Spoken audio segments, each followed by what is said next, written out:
അസ്സലാമു അലൈക്കും. ഇന്ന് നമ്മൾ കോഴിക്കോട്ടുകാരുടെ സ്പെഷ്യൽ ഐറ്റമായ പാൽവാഴക്കയാണ് ചെയ്തെടുക്കുന്നത്. എങ്ങനെയാണ് ചെയ്യണമെന്ന് നോക്കാം.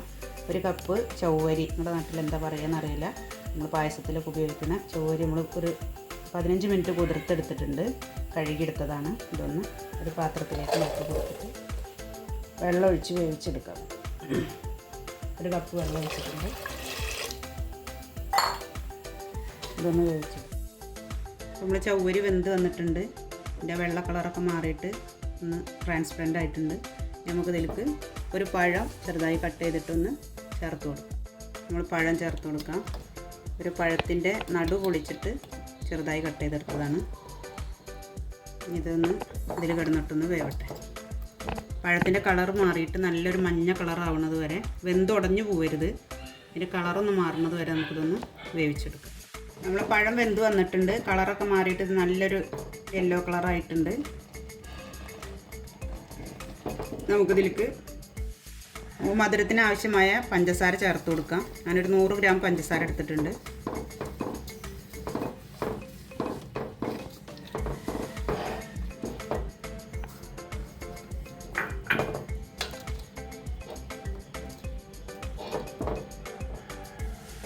മധുരം ബാലൻസ് ആവാൻ വേണ്ടിയിട്ട് ഒരു പിഞ്ച് ഉപ്പ് ചേർത്ത് കൊടുക്കാം.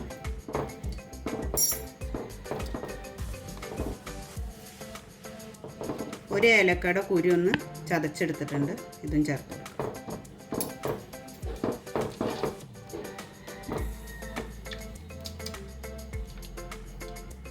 ഈ പഞ്ചസാരയും ഉപ്പും ഏലക്കാപ്പൊടിയൊക്കെ ഒന്ന് നന്നായിട്ട് ഇതിൽ പിടിക്കണവരെ നമുക്കൊന്ന് അടച്ചു വെച്ച് കൊടുക്കാം. നമ്മുടെ പഞ്ചസാരയും പഴവും ഇതൊക്കെ ഒരു നന്നായിട്ട് മിക്സായി വന്നിട്ടുണ്ട്. ഇതിലേക്ക് നമ്മൾക്കൊരു 1.5 കപ്പ് പശുമ്പാൽ ഒഴിച്ച് കൊടുക്കാം.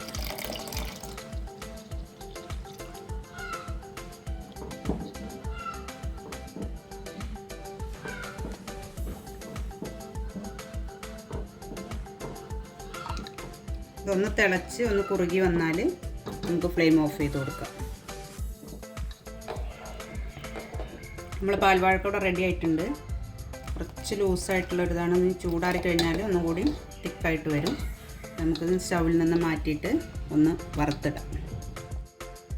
ചട്ടി ചൂടായി വന്നിട്ടുണ്ട്. ഇത് നമുക്ക് ഒരു ടീസ്പൂൺ പശുനെയ്യ് ചേർത്ത് കൊടുക്കാം.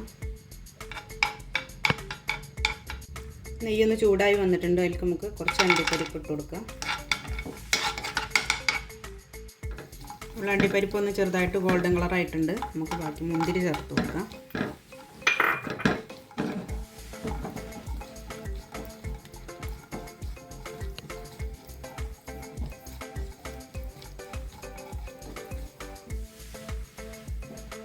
നമ്മൾ അണ്ടിപ്പരിപ്പ് മുന്തിരി റെഡി ആയിട്ടുണ്ട്. നമുക്ക് പാൽവാഴക്കയിലേക്ക് ചേർത്ത് കൊടുക്കാം. അങ്ങനെ നമ്മളെ പാൽവാഴക്ക കൂടെ റെഡി ആയിട്ടുണ്ട്.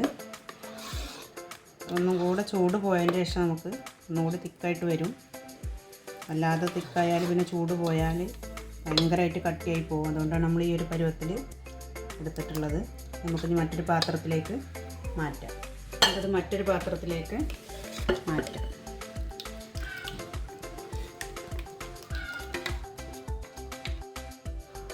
നമ്മളെ പാൽവാഴക്ക റെഡി ആയിട്ടുണ്ട്. എല്ലാവരും ചെയ്ത് നോക്കുക. റംസാൻക്കൊക്കെ ഭയങ്കര പ്രധാനമാണ് അത്ര കോഴിക്കോട്ടുകാർക്ക്. അപ്പോൾ നമ്മളും ചെയ്ത് നോക്കുക. ഇനി റംസാനൊക്കെ അല്ലേ വരുന്നത്, എല്ലാവർക്കും ഇഷ്ടപ്പെടും. അടിപൊളി റെസിപ്പിയാണ്. ഇഷ്ടമായ എല്ലാവരും ലൈക്ക് ചെയ്യുക, ഷെയർ ചെയ്യുക, കമൻറ്റ് അറിയിക്കുക. അടുത്ത വീഡിയോയുമായി വീണ്ടും കാണാം.